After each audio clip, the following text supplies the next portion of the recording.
My daughter left me while I was fighting cancer. 2 years after overcoming the illness, she suddenly returned. At that time, it seemed I was no longer around, and she appeared to be interested in inheritance. I am a 56-year-old woman who was diagnosed with colon cancer 7 months ago. Fortunately, it was detected early during a regular checkup, but no one is happy to hear they have a disease, no matter how optimistic the doctors may be. I returned home and told my daughter about it. She was also in a state of deep trauma. My daughter is my only family. Likewise, I am the only one for her. Her father is alive, but has no influence on our lives. I live with my 22-year-old daughter, Tracy. My husband and I divorced amicably 14 years ago. After the love faded, he moved to Atlanta with his girlfriend. I had custody of Tracy, who was 8 years old at the time. Tracy was a difficult child. Our divorce did not benefit her. She felt abandoned by her father and has since refused to contact him. I tried my best to raise her alone, but I couldn't bear her reaction when I talked about my cancer. Her expression was one of enduring pain, clearly hurt. We cried, embraced each other tightly, and reaffirmed our deep affection. We reminisced about the many fun moments we spent together, such as graduation ceremonies and annual vacations and hiking trips. She became my support and vowed to take care of me. I never thought she would leave me, but 7 months later, she packed her bags and left. I was left behind as if I were unnecessary. For years, I devoted myself to her. And this is the result. I understand it is difficult for a young woman to care for a sick mother. However, since the nurses were handling my care, she didn't need to do anything. All I wanted was for her to be by my side. The treatment was a burden physically and mentally, so the doctor advised me to quit my job or reduce it to the bare minimum. I reported this situation to my manager.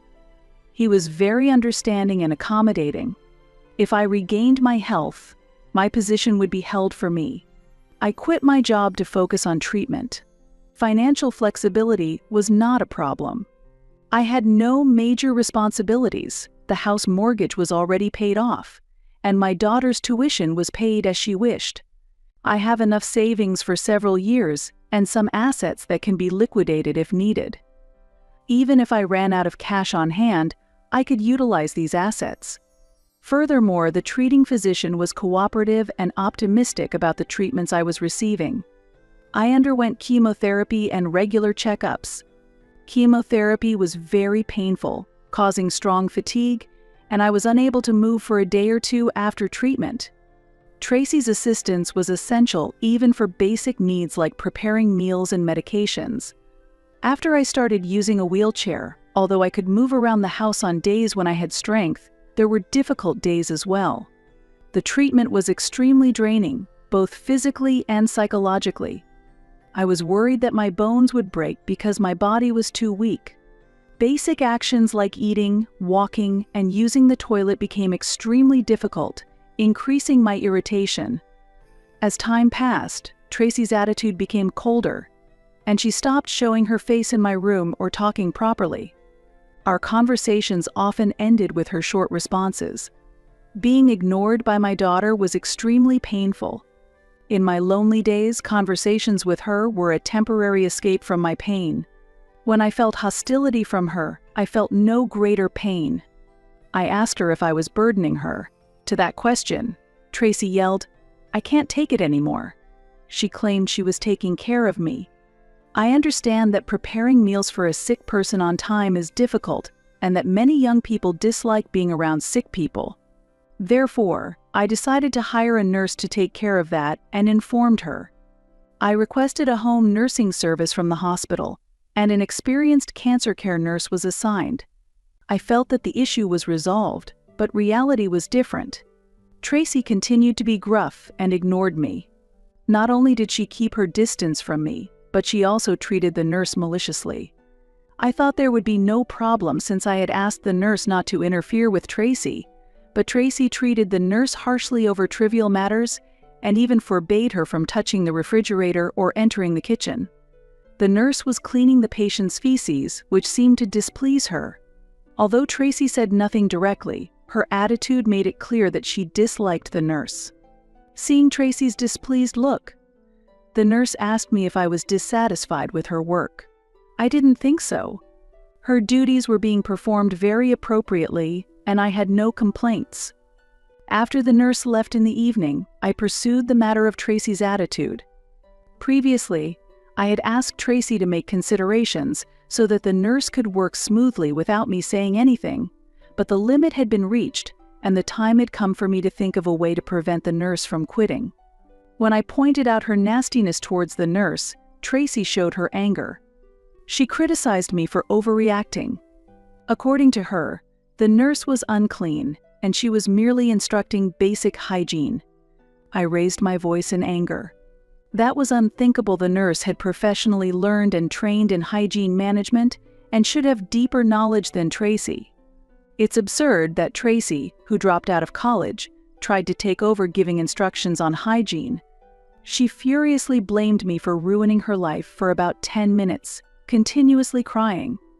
She also accused me of being responsible for her feeling abandoned by her father and not having a normal childhood like other children. No matter how much she cried and screamed, it was just a minor thing to me. I was already used to her overreactions. It's something I've experienced many times.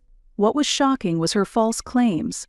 She insisted that the nurse's appearance and smell were terrible. She accused me of being a supporter of the nurse. Since I'm single, she speculated that the nurse was coaxing me to inherit my wealth. I interrupted her and asked what basis she had for such delusions. "You're crazy." The argument escalated, and she slammed the door as she left the room. An hour passed, and I heard a loud voice from the living room again. As she was leaving the house dragging her suitcase, she shouted loudly, "I'm leaving here for your happiness, just as you wanted. Be happy with your favorite nurse. It's okay to give all your property to her, but keep in mind I won't show my face when you die. I'm not coming back." I thought about stopping her, but her words shattered my heart. Tears overflowed, and I sat by the window watching her load her suitcase into the car and leave. Weeks have passed since she left, and I feel worthless every day. I am acutely aware of my failure as a mother. Her words have hurt me more than the illness. I struggle to understand why she insists I will leave my estate to the nurse. Why would she think that I would sacrifice myself for the nurse? I feel like I have failed in every aspect. I failed as a wife to my former husband and as a mother. I no longer find the will to continue treatment. Additionally, I want to add about Tracy. A kind person asked me why my 22-year-old daughter still lived with me and why she went to therapy as a child. I tried various means, including psychological counseling, to help her manage her emotions. I personally have no experience with therapy. Tracy could not accept the reality of our divorce and became aggressive. Therapy provided her some support, but her emotional outbursts occurred frequently. She dropped out of college. Later, she got married, but as she began to consider divorce, I tried to persuade her, but she refused my advice. At that time, she wanted to start her own business and began running a beauty salon. I also funded her business. Then she met a man she considered her destiny and wanted to marry him within less than a year of dating. She was still 19 years old at the time. I advised her to take more time and think it over, but she prioritized her own will. However, the marriage did not last even a year, and she returned to me again. Her ex-husband was unemployed and relied on her beauty salon's income. Eventually, they ran out of funds and had to let go of the salon. After that, he quickly left her. She could not receive any compensation. Her ex-husband was bankrupt, and she lost both her income and husband. Ultimately, I had no choice but to welcome her back into my home. How many people realize the fact that my 22-year-old daughter, who lived with me under these circumstances, abandoned me while I was on the brink of life and death? Months later, I completed the final stage of chemotherapy. Then I was diagnosed as completely cured of cancer. I feel immeasurable gratitude to the medical team that provided this perfect treatment. After being abandoned by my daughter, my mental state significantly worsened, making it difficult to focus on cancer treatment, and my symptoms deteriorated. This necessitated a revision of the treatment plan by the doctors. To alleviate mental distress, they offered me counseling. I would not have gotten through it without this. In the first counseling session, I just cried out loud. It was a relief to open up and talk after a long time, indescribable in words. I felt like giving up the fight against cancer and thought it would be better to succumb to the illness, but the doctors sincerely addressed my depression and despair. They recommended that I continue receiving counseling.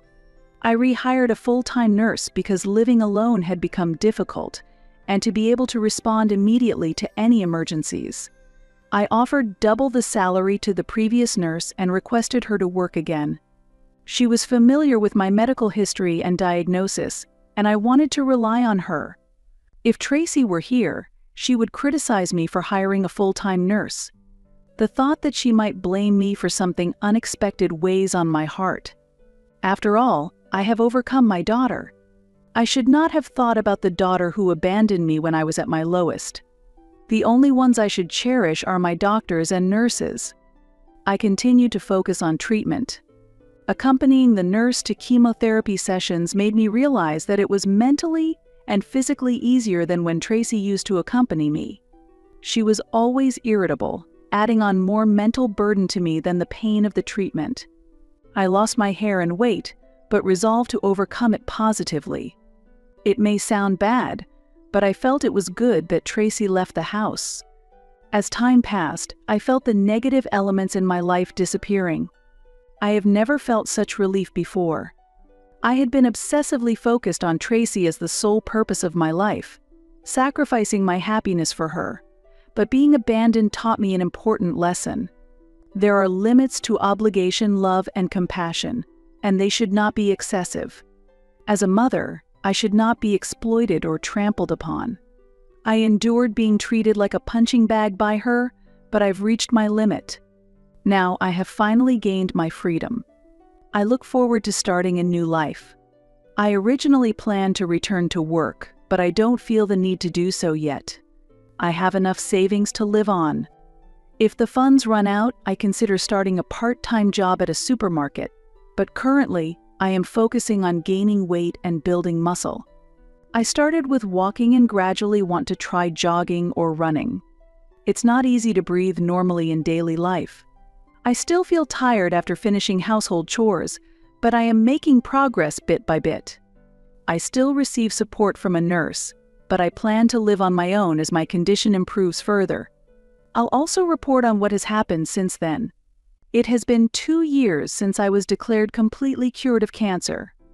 During this time, I have spent my days only doing what I enjoy. I realized I had never spent my days on things I liked. Even when I was working, I devoted my days off to taking care of my daughter. To make up for the absence of her father, I dedicated all my time to her and avoided relationships with other men. I avoided men like a ghost and sometimes felt guilty about it. I didn't date to protect my daughter.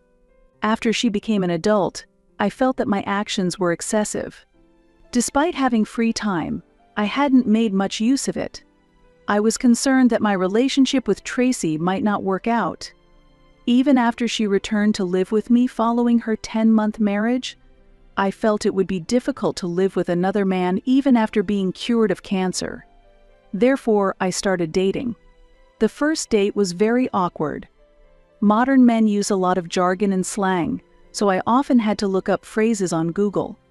There were many moments during simple conversations that made me laugh a lot. I met about 6 men through several dating apps, but one man moved my heart. I didn't build deep relationships with all 6. We simply enjoyed dinner or coffee together.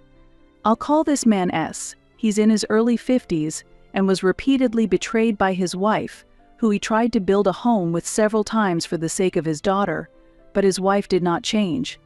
Eventually, he left home and became a single father, raising his daughter alone. Now that his daughter has gone to college, he started dating again, encouraged by his daughter. When he talks about his daughter with joy, I sometimes feel jealous. It's not bad, but I wonder if Tracy didn't reciprocate my love because of my own mistakes. About 6 to 7 months after meeting S, I decided to start living with him. It may seem like a sudden decision. However, I feel there's no issue with this choice. I will soon turn 60. Within a few decades, I will be in the grave. I considered staying in my own residence, but ultimately chose to live in his home. He has a very sophisticated sense and has tailored the decor to his taste. I wasn't very good at maintaining a home myself, and my interest in decor had faded. Moreover, I had no particular attachment or good memories associated with the house I was living in. Because I needed a fresh start, I eventually let go of the house. If asked why I did so, I would say I sold the house for cash to live a prosperous life. I sometimes wondered if I should have kept the house for the daughter who abandoned me. But Tracy had left me, almost leading me to death, so I felt no need to keep it. Then, last week, an interesting incident occurred. While relaxing with S, I received a call from Jason, who had bought my house. He was furious, reporting that a woman had trespassed on his property and caused significant chaos. This woman had trouble with Jason's partner. Apparently, she had a key to the house, but it didn't work, and she started banging on the door. Jason's partner opened the door and yelled at her. At that moment, the woman aggressively retaliated, calling him a bastard. Her voice was clearly filled with anger. The woman demanded to be let into the house and banged on the door to show her determination. Confused by this sudden event, Jason's partner claimed that it all was a misunderstanding. However, the woman did not listen to her words and vehemently argued back. She claimed that the house was once owned by her deceased mother and insisted that they should leave. Calmly, Jason's partner explained that Jason had legally purchased the house. When Jason bought the house from me, he and his partner were not yet dating, so his partner did not know me. Later, Jason's partner hurriedly contacted him to report the situation, but the woman had already threatened to return the next day with friends and left the scene angrily. It was clear to me that the woman was Tracy. Jason asked me if I knew this woman. He was obviously upset. While understanding his disturbance, I honestly revealed that she is my daughter. He strongly demanded that I come the next day to resolve the issue. He also issued a stern warning that he would call the police if it wasn't settled. Feeling responsible for all that had transpired, I deeply contemplated the need to have a serious discussion with my daughter Tracy and to ensure that Jason and his partner would not be further troubled. The next day, I headed to the house where I once lived, waiting for Tracy's arrival. She came to our location with 2 close friends. Upon arrival, she immediately began to scream in anger at the entrance and forcefully destroyed a potted plant that was placed there. At that moment, Jason, in self-defense, grabbed a baseball bat and opened the door without hesitation to strongly intimidate them. I had previously pleaded with him to refrain from such actions. However, as a baseball coach engaged in daily training, once he made up his mind about something, it was nearly impossible for me to stop him. Before he could approach Tracy and her friends, I hurried outside. At that moment, Tracy completely stopped moving, and her friends similarly froze. She lost all her strength, and with a blank expression, she quietly muttered, "You're still alive, Mom? I thought you had died. What happened to your cancer?" Her expression, a mix of astonishment and disbelief, was incredibly striking. Her complexion then rapidly turned pale. Pointing her finger, she asked about Jason and his girlfriend. "Who are these people?" "They are the new owners of this house," I answered calmly. After telling her that I had sold the house to them for cash, Tracy bombarded me with questions. "What did you use that money for? Are you not going to die now?"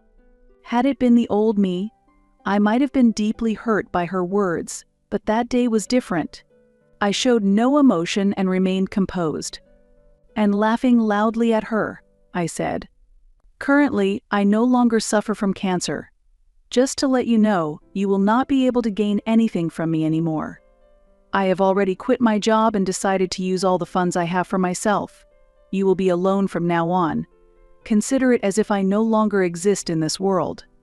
Tracy stood there, crying. Her friends left the scene, stating that this was entirely a matter between mother and daughter. I told Jason that if any problems arose in the future, he should obtain a restraining order against Tracy through the police. Tracy chased after me, crying and pleading. "Mom, please don't do this. I am your daughter, the only family you have. Please don't leave me." With a cold smile, I said to her, "Just as I am leaving you now, you should also let me go." With that, I got into my car and quietly drove away. Normally, one might expect to be engulfed in regret or sadness in such a situation, but that day, I felt lighthearted, with a deep sense of satisfaction and liberation. I am confident that my decision was not wrong. As a parent, I now clearly understand that I should have let her go much earlier. I sincerely hope that the confusion I experienced will not befall anyone else.